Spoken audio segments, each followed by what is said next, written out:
Hello, everyone. Welcome to episode 9 of Navigating NewSpace, produced by the Matthew Isakowitz Fellowship Program. My name is Shayna Hume, and I'm the host for this segment and a 2018 Fellow of the program. The MAT Fellowship is a highly selective summer internship and mentorship program whose applications are open for summer of 2021. Today, I'm so pleased to welcome Dr. Anita Sengupta to episode 9.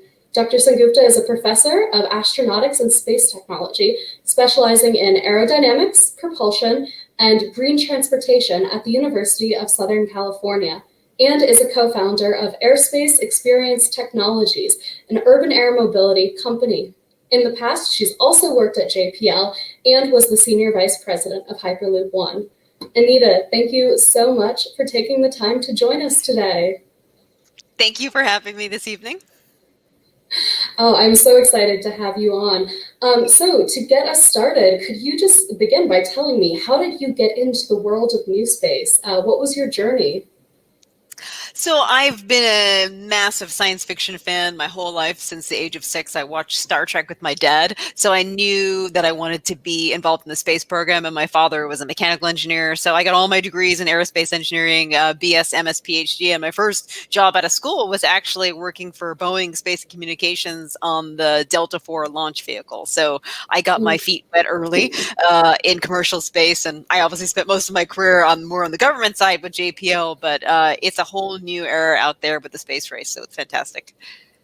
Oh, that's so cool. What was it like? What was your impression of commercial space when you were growing up and entering the field? So I think until you actually work for a big company, you don't know what to expect. So probably the first experience was, oh, I'm just a small little fish in a really big sea, playing a really tiny role, a little cog in a much bigger wheel, that type of thing. But at the same time, you also learn about how big these projects are, the development of a launch vehicle, and how each role is so important to getting that entire thing off the ground. So it was a little bit overwhelming at first, but it was great to see the big picture. Very cool. And so I have a ton of questions that I want to ask you all about your life and entrepreneurship. But first, I'd love to know, how did you get involved originally with MIFP? What brought you to the inaugural year of the program? So I think I was giving a presentation at a CEO summit in Los Angeles where I met Steve, the CEO of Airspace Corporation. And then he asked me, oh, would you come and give a presentation to Airspace Corporation? And so I did that. And then he asked me if I would join the fellowship program as a mentor. And I've been doing it for 3 years now. So I think we met when I was giving a talk about the Hyperloop. Oh, that's awesome. And what has been your experience being part of the program?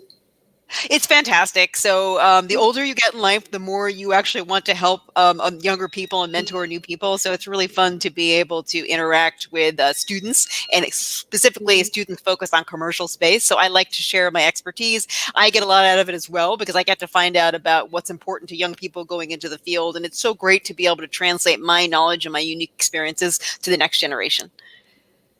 Absolutely. What difference has mentorship made so far in your own life? You seem very passionate about it, which is an awesome thing.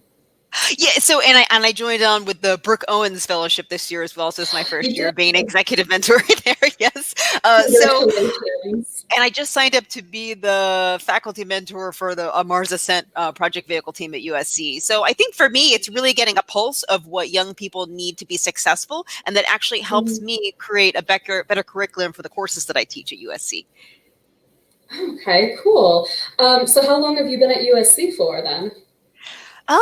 Let's see. I got my PhD in, I think, 2006. I think I started teaching in 2011. So since then. Okay, nice. So a little gap away and then came back. Yes, not too much. But it's a great school because it's got a astronautics and space technology program. So it's very much focused in what I do. Oh, that's super cool. So do you have any lessons for people who are trying to be mentors out there? I know a lot of people my age, this is kind of off script from some of the stuff I wanted to ask you, but we're already looking back at high schoolers and undergraduates, and we want to see how we can help and continue that transition. How is a good way to get involved and to help bring other people forward? So I think anybody can be a mentor, and it's really just you have a unique experience that this other person may not have, and therefore you can help them in that area. I think we lost you. Don't worry, I'm nope, only still seeing me here. right now. Switch Oh, us okay. around. But I think the best way to do it is to figure out some of the challenges that you've had along the way, what you learned from them, your own personal lessons learned, and find out how Mm, you can share that information so they can make their career transition a little bit easier. And how to do that, I think you can become a part of different organizations like AIAA, IEEE, ASME, SAE, and they also will have young professional networks where they will need help from mentors. And going into high schools, going into middle schools, attending career fairs, which I do as well, to mhm. make sure that we get more people into the pipeline. Being a science fair judge is so much fun. Have you ever done that? I have several Oh my times, gosh, and it's I adorable. love it. I love the The little younger, the better. kids. Yes, exactly. Their science presentations are just so charming, and they use more alliterations, which just should be a more common thing in the world. This is true. Yes. And I think, yeah, it's so funny to see how people change from generation to generation too. So the more involved Mhm. you are with younger people, just the better you can be as a leader in your own company or in your own research lab. That's a really great point. What have you learned from some of the people during these mentoring relationships? What have been your takeaways from it? So I think one of the things that I've learned going into the private sector is that people may not, it's a little bit different when you're at NASA because you have a different sort of environment that you're working in. It's a little bit more academic oriented. So when you go into the Mhm. commercial sector, you may not have people who can actively help you just to teach you how to do your job. So I think what it's taught me is that sometimes people become stuck at a certain point and they need guidance and they need mentoring just to get them to the next stage. So it teaches you how to be a better leader, and then you can make sure that everyone can kind of meet their own potential and then start to fulfill and then exceed their own potential by working directly with that individual. Very So cool. very much That's leadership awesome. focused, I think, is so important. Yeah. I'm kind of hearing from all of this that, being a good leader requires that mentorship so that you can get that continual feedback and keep bringing it forward to the next iteration. Definitely. And I think one of the things that's important is that people, for me, being an inspirational leader is important. And for a long time, like, what does that Mm, mean? I always put that in the context of like somebody going into battle or playing in a football game or something like that. But being an inspirational leader, I actually got that from my flight instructors, which is that when you yeah. provide people the resources they need, when you make them feel confident in themselves, you're being an Mhm. inspirational leader for them. Oh, that's awesome. A lot of people are really scared of mentoring relationships, though. I know I used to be, people would say, go out, find a mentor. How do you suggest that people on the other end start to look for a successful relationship? Not just one where it's like you label yourself mentor or mentee, but one where you can actually use it for growth. So there in companies, oftentimes there are specific mentoring programs, and you just may not be aware of them. So, for example, Mm, JPL had a mentoring program. I wasn't never aware of it until someone asked me to join it as a mentor, and then I had a mentee. So, check to see what programs you already have within your own company, and then make yourself avail yourself of that. But you don't have to do it in a formal way. You can find a person who basically is at a career path that you'd like to be at in 5 years, 10 years, 15 years, and go and contact them saying, would you mentor me? Maybe they'll say yes, mm, maybe they won't. But that's kind of how you make yourself aware of what's out there, and then also, make those direct connections with people who might be at a place where you want to be in your career. But it is a personal relationship, so you do have to have a yeah. good rapport and a good chemistry with them. So it's okay to have more than one mentor. Like there was one point when I had 5 mentors at the same time. Got it. I feel like I definitely went through that experience as well. I was reaching out for different kinds of experience from different people, and I just waited until, one of those interpersonal relationships clicked. Yes, and So, sometimes people can bring different solutions to solve a problem. So at one point when I was a project manager and I had these 5 mentors, I had this one, it was like Goldilocks and the Three Bears. One had a much more direct, rough style. Other person had a very more soft, calm style, more consensus building, and another person who was in between. So I was able to get all those 3 viewpoints towards to help me through different things I was going through and then pick the right solution for me as a synthesis of those different viewpoints. I love it. It's perfect. You have someone who's too much of something, too much of the other, and then you get to make your decision out of the best of everyone. Yes, for sure. Very cool. So, I have some questions about your thoughts on new space and entrepreneurship. Ready to shift gears? Yes. So, new space has been growing. A lot, really fast. I think it would be hard not to be aware of that fact if you pay attention nowadays. What has it been like watching that shift? Because you started your career in commercial space, but commercial space today looks a lot different than it did even, 5, 10 years ago.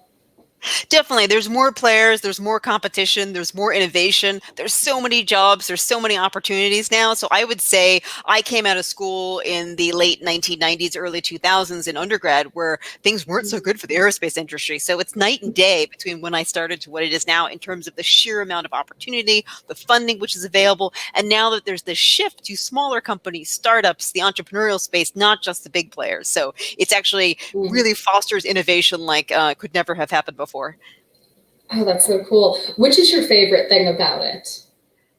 I would say the fact that anybody can now get involved as an entrepreneur is probably a Mm. really, really unique thing, which is coupled to the tech sector in general. So now that there's private capital out there and now that private investors see like, well, space is actually a great sector to invest in, that I think is just kind of revolutionizes the space.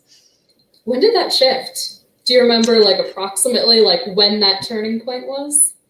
I would probably say in the maybe 2006 timeframe. I think where NASA was looking to private sector companies to do resupply for International Space Station. I might have my actual year off, but I think that that seed capital to SpaceX, for example, I think it was like $1 billion for space station resupply. That basically kickstarted this whole effort.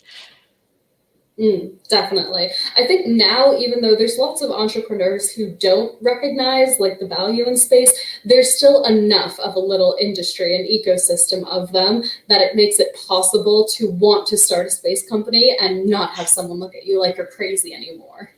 Is true. And now that I think there's other ways of doing things which are less expensive, like in terms of the capital Mm. expenditures, for example, small sats or CubeSats are much cheaper to build and to develop and to launch as opposed to a full-on large satellite, which can be, hundreds of millions of dollars. So Mm. the playing field has changed because of these new architectures that exist too. Very cool. So, how did you start venturing into entrepreneurship yourself? So I did get recruited out of NASA to join a Hyperloop technology company, and I was there for 16 years, and it seemed like a great opportunity to get exposure to leadership on the executive side, leadership in the tech sector Mm. side, and get involved in green transportation. So something which has become very important to me of late is how can I use my skills as an engineer and a leader to facilitate addressing climate change. And so for me, this was a great way to get involved in transportation, green transportation, which ironically was like a spacecraft, which is what the Hyperloop is, a spacecraft traveling on the ground. So it was a great fit. And then I've just gotten my feet wet ever since then. And and I have several different ventures going on. That's awesome. Can you tell me about them? I'd love to hear. I know I mentioned Airspace as being one of the major ones that you're a co-founder of, but what are the others? So electric aviation is definitely a big thrust for me now because I spend all of my hobby time as a private pilot, instrument rated pilot. I just joined the Civil Air Patrol recently to train to be a search and rescue pilot. But the carbon footprint of aviation is terrible. There isn't enough being done to reduce the carbon footprint of that. So I got involved in a venture for electric vertical takeoff and landing aircraft design. So that particular use case, because it's really short range, enables these smaller aircraft to be flown just on batteries. Since that time, I've also gotten involved in supersonic aircraft, specifically mitigating the sonic boom. And I have a NASA proposal I'm working on now as part of my research program at USC. And I'm also getting involved in energy storage systems for aircraft on both batteries, solar cells, as well as hydrogen fuel cells. That's awesome. Are these all separate companies? Yes. Oh my gosh. They are, yes. And so, you can do that because one of them I am more of an active board member in, one of them I'm a co-founder in, and the other one I'm a founder in. So when you're working in these smaller spaces, you're able to have multiple projects. And now I'm focusing Mhm. more so on the energy storage side of things because I think that is the key sensitivity. That's the place that we really need to innovate the most to facilitate electric aviation across the board, not just for urban air mobility, but for regional travel, cross-country travel, and then eventually, trans-Pacific, transatlantic travel. Okay, so when you mention that kind of stuff, what exactly do you mean by, a revolution in an energy? What are you hoping for? So I want to see smaller aircraft that are carbon emission free to begin with. And so those could be aircraft which are flown for general aviation purposes. They could be flown for humanitarian aid or disaster relief, or they could be flown for air taxis and eventually just going from Los Angeles to San Francisco. Carbon free flights is pretty much the goal. It could be fully emission free with batteries, or it could be hydrogen fuel cells, which means your emission is just water vapor, which is relatively benign. And that will set the stage for advancing this technology for much larger capacity aircraft in the next 10 to 15 to 20 years. That's just fantastic. How realistic is that to happen in the next 20 years? I think it's very realistic to happen for smaller aircraft and for certain types of use cases. I think it will require a lot more investment by large aviation companies to make that happen for higher capacity vehicles. And as we all know with COVID, obviously airline travel has been reduced, which means that there's a question as to how much money these large companies will continue to put into large new aircraft development. So that could be a little bit of a hiccup along the way, but ultimately we'll get through that. And so I would say in the next 15 to 20 years, we'll start to see hybrid electric propulsion power plants, even on larger capacity vehicles. Oh, that is so cool to hear. That's fantastic. Are some of these vehicles going to have VTOL? I'll repeat it for everyone who, might not be familiar with the lingo. VTOL is vertical takeoff and landing. It's what some military aircraft like the F-35 aim for. And it is this amazing, very sci-fi thing that I feel like all of us have been dreaming about since we were little kids, having a plane that just takes off in the middle of a city and goes. So there are many different platforms, and I've been working on one, which is a tilt wing platform, which has that vertical takeoff and landing capability. And depending upon how you need to use the airplane means whether or not you need to have that. So from a mass efficiency perspective, if you don't need the VTOL capacity, you wouldn't put it on because it just consumes too much mass and complexity, and it reduces the energy efficiency of the vehicle. But for things such as firefighting, for things such as, medevac situations, and then for within city travel, that's where you'd want to have the VTOL capability. But for anything related to VTOL capability, related to regional travel, then you probably don't need it. Got it. Okay, so two totally separate, fantastic technologies that maybe, if we're lucky, we'll see happen together. I think so, yeah. I think they are coupled nicely together in terms of the size of the vehicle. So that's why you'll probably see the battery-driven aircraft and the vertical takeoff and landing for urban travel use cases within the next decade for sure. Okay, so are you betting on the sci-fi dream happening? Are we going to have planes and VTOL in cities? I think we will, but it will be metered by how affordable it is, by how much the public wants to see it, because there is noise that everyone has to be concerned with. Electric aircraft are inherently much lower noise than, for example, helicopters, which is incredibly noisy. So I think there's a little bit more to be thought about than just the technology itself, but there are so many use cases where it could be very important, such as firefighting, which we know all about too much in the Southwest of the United States, as well as medevac, where I see that happening pretty soon. When you say firefighting, I normally picture the really big tanker planes that carry water and just dump it on a field. Are you talking more of a small use case where they'd be able to go to individual tiny locations? So it could be to rescue people, it could be to transport goods to a particular location, and it could be to do surveillance. But there's no reason why you couldn't eventually scale up the vehicles to be able to carry water as well. Okay, so kind of like a search and rescue, like, what you're training to be able to do, being able to go down after a hurricane potentially and land where helicopters wouldn't necessarily be able to and pick people up. Yeah, and one of the other things that if you start to work a little bit on disaster relief efforts is oftentimes after there's been some kind of natural disaster, roads are damaged. It's very difficult to be able to bring things on the ground. So having the ability to have an aerial platform to do deliveries of high value cargo, perhaps it's medicine, perhaps it's other supplies that people desperately need right away. That's another potential use case, all related to basically humanitarian aid, disaster relief. Oh, that's super cool. Actually, just a minute ago, we got a question from the audience, so I want to bring it up for a moment. So Michael Halverson, forgive me if I say your name wrong, asked on Facebook, when do you see commercial NewSpace moving outside of GEO? Is it going to be dependent on launch vehicle opportunities?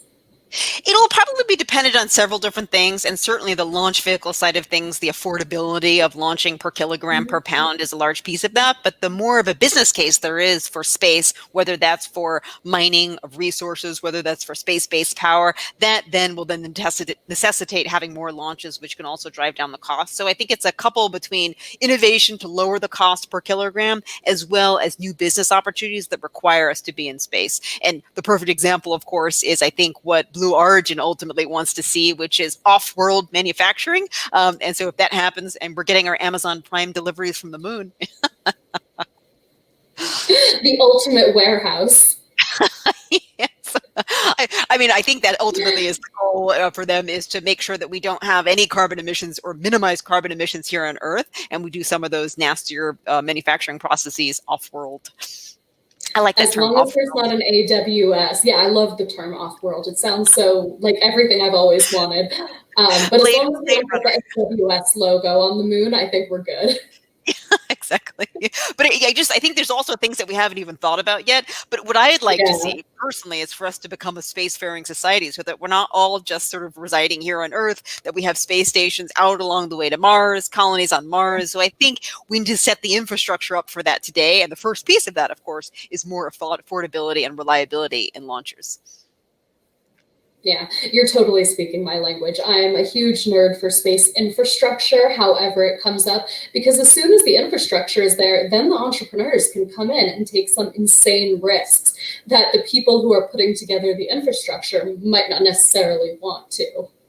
And that's actually something that I learned when I left NASA to go work for Hyperloop, is that the cost for transportation, ground-based transportation, is all in the infrastructure. It's the building of roads, it's the building of bridges, it's plowing through to make tunnels. It costs a fortune. So if you think space is expensive, ground-based infrastructure is an order of magnitude more expensive. Space is cheap. So let's actually use that as an opportunity to segue. Space is all about vehicles, but in recent times in your career, you moved on to Earth vehicles and green transportation. You said you got recruited right out of JPL. What persuaded you to make that jump, and where did your interest in the green technology side of it really develop? Oh, I think I've lost your audio for a moment. Ooh, this is a first on the interview little segment. This is fun. Let's give it another test.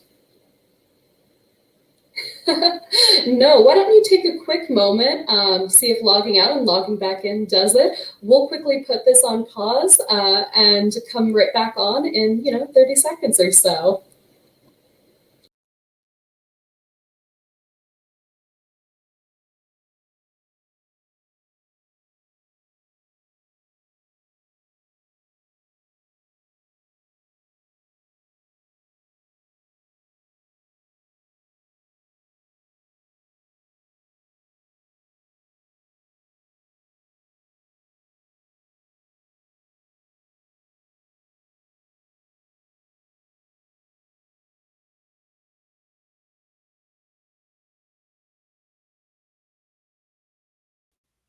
All right. Can you hear me? Hello. Test, test, test. Oh, fantastic. You're back again. Okay. That's good. Well, we made it work. So totally did. And I got practice playing with all the little controls, which is always a good thing. Definitely. I think you asked me about how I got recruited and why I left. I just wanted the opportunity to go into the private sector, and I really wanted to figure out how to develop a new technology from scratch using private capital. And so it was great training ground for me to be able to do that. And green transportation is just sort of like, we're dealing with it every day. We see it here in Los Angeles with the fires. We know we have to address climate change. Otherwise, it will be the end of all of us. So it was the time for me to do that. Okay, so regarding the first part of what you said, what are some of the lessons you learned from that private capital side of it? Because for everyone watching, obviously, the Isakowitz Fellowship is all about commercial space and how we can use this new arena of commercial space to accomplish things that traditional space couldn't do alone in the past. So that is definitely an essential skill for would-be fellows. So I think I'm not a business person, so I had to learn trial by fire as to how do you make the business case, how do you make the business strategy, how do you show that you're going to have revenue generation, how do you de-risk a particular investment. And so whether you're doing that for the next app or you're doing that for your space company, it's the same thing. Ultimately, your investor wants to make money. And so you have to Mm. show how you're going to give them a really good return on investment and how you're able to scale that up over a really short period of time. And so that can easily be done with space companies because it has the ability to reach a lot of people potentially. Yeah. So you, before you moved over to the private sector and you got this experience, you actually had a remarkably similar field of interest to me.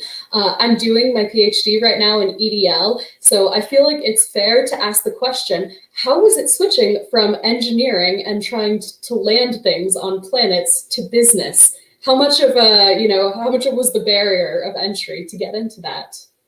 Well, I still primarily did engineering and do engineering. So it's just that you have to be well versed in the Mm. terminology to be able to understand how to work with the real business side of the organization to figure out how to get a business off the ground. But ultimately, it comes down to systems engineering because if you know what your customer wants, you can convert those into customer requirements. And those customer requirements then become system requirements. And I spent many years at JPL as an EDL systems engineer. So for me, I was really well suited to be able to take what the business customer wanted and then convert it into engineering requirements. And that was actually my role as senior vice president of systems engineering. Awesome.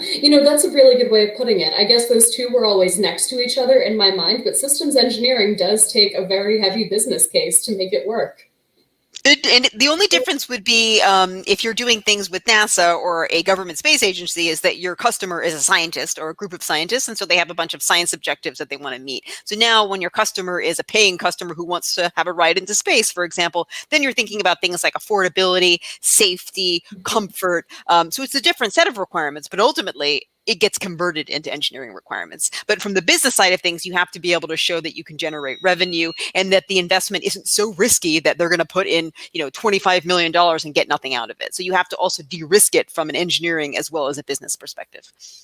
Okay. And does the love-hate relationship with requirements documents ever go away? Well, I'm one of those crazy people that likes requirements documents, Okay. but part of my job was to train a bunch of very young engineers who didn't have any system engineering experience why requirements were important. And although it did require some teeth pulling, eventually they got it and everybody appreciated, oh, this is so good. This is so useful. Now I know what I'm supposed to do because it comes from the top on down to me and vice versa, grassroots up. So it really kind of depends. There's the actual mechanisms of putting something into doors is obviously terrible and boring, but I made everybody participate in it and everybody had to do doors reviews of their little portion of it and they got used to it. Oh, I love that. And shocking. Good management makes a difference on projects. Who would have thought? Yes, exactly. Yeah, project management, that is another incredibly important skill for engineers as well, because at the end of the day, you are building a system and the system has costs and resources associated with it. So you have to have project management too. Yeah. Okay. So cool. So now that we're talking about engineers and all the young people that you train, I kind of want to circle back around. Young people are moving into commercial space incredibly fast, and most of us aren't particularly waiting for permission. We're not waiting for our first jobs. There's kind of this democratization of space going on where we can just go ping Bezos or whoever on Twitter and we put our opinions out there very loudly while we're still in school. So there's this interesting combination of young people moving into commercial space, young people who are very interested in space policy. What do you see as being the benefits of having this very well-rounded, very vocal generation of, space people coming into the workforce? I think it's a better way to do it because in the past, you came out of school, your entry level job was you're going to run this stress analysis simulation of this little part, and that's it. And you never really understood the big picture of how what you were doing, coupled to the overall system, and then coupled to the unused customer. So when everybody understands why the customer really wants this thing, whether that's like the CEO or the investors, you'll do a better job working on your piece of it. So I think the fact that people are having this more holistic view is a great thing.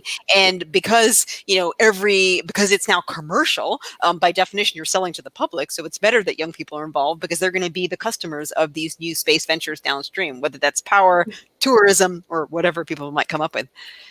Whatever spin-off technologies emerge. And it's hard to predict. You never really know. So Very cool. What benefits do you think might arise unexpectedly from this generation?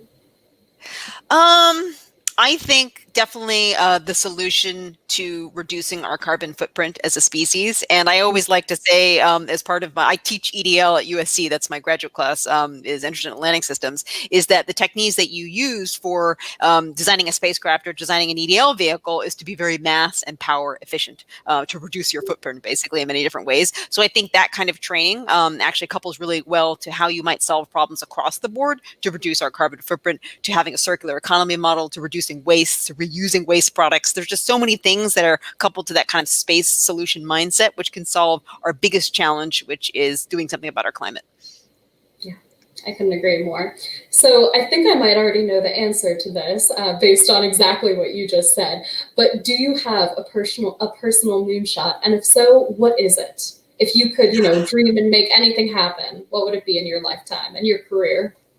I definitely, well, I guess I'll stick to a career moonshot. I definitely want to have my own space company.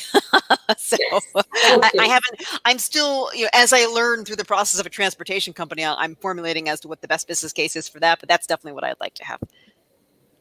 Okay, that's awesome. I would love to see that. Do you have any aspirations as to what the space company would do yet? It would probably be related to power. Okay, that makes perfect sense given your interests. I could see that. Yes. Oh, that would be fun if every new space vehicle had like a special power cell from you, making it green, Yes. cleaner, everything. Yeah, that to me, I think is the ultimate goal. And then my PhD is actually in electric propulsion systems. So I would love to do something to develop in-space infrastructure for basically launching in orbit. Cool. That is fantastic. I love hearing that. So to make all of these things happen and anything else that you might be passionate about, what technologies do you think are just going to break through and change the world in our lifetimes? What things should people keep their eyes on? Definitely 3D printing, because 3D printing allows you to really optimize the mass of something, reduce the amount of waste which is generated. So I think that's a really important one, which is coming about and it's scaling up. And eventually it will couple into all industries, including automotive and aerospace. And I think another one would definitely be AI, machine learning, as it comes to controlling vehicles for autonomy as well as for safety. Very cool. I think those are all super fun ones. I hope to see them all for sure. And there's good synergy. So I think what I also realized from being in the transportation space is you can see where all these synergies are in different sectors and everybody can eventually come together. So what I'm focused on now with looking at hydrogen energy infrastructure, there's the ground compartment of that, there's the transportation part of it, and then everybody comes together and eventually you can pool your resources and make it happen sooner rather than later. Oh yeah, that's one of the coolest things. We had a fellow on a few weeks ago for an interview who chatted briefly about convergence in technology and, everything to do with abundance and Peter Diamandis. And that is just so exciting how the newest technologies to emerge out of that sector all seem to propel each other even faster. Another one actually, I think it's related to COVID is virtual reality technology. So I think right now we're living in a virtual world, but it's a very much a two-dimensional or one-dimensional virtual world. So I think we should use this as an opportunity to have better VR for everything because it'll allow us more like Ready Player One, basically. Yes. The good part of that. Yeah, the good part of it, not the bad parts. Yes. Okay. So I do have one question that I've been asking at the end of every single one of these segments so far. It's not totally cheerful, so this has been a glorious half an hour, but, sorry to give it a little bit of a downer. This year has been terrible, and a lot of problems that have come to light this year existed prior to this year.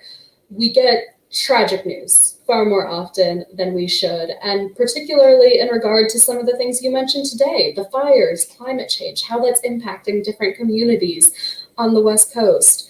So because of all of that, I really just want to ask people, how do we convince people to put their money into commercial space? How do we justify the investments into space from people who see all these problems and want to focus on these problems, not on leaving the planet and doing things in Leo and above?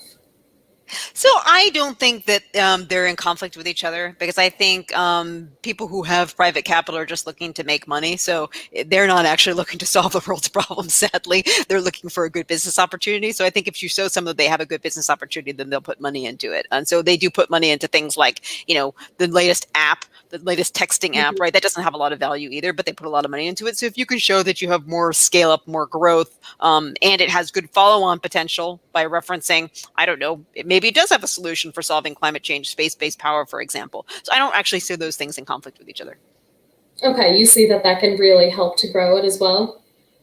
I think that people are looking for places to put their money in right now. And people in general do like inspirational, innovative ideas. And anything having to do with space is usually inspirational, innovative, and sci-fi. So you'll always find a portion of the investor community who wants to do that. That's a really good. I wish there was more of the investor community that was interested in green stuff. I think there's not enough in that area, but I do not think that Has it been changing? Certainly it's getting better.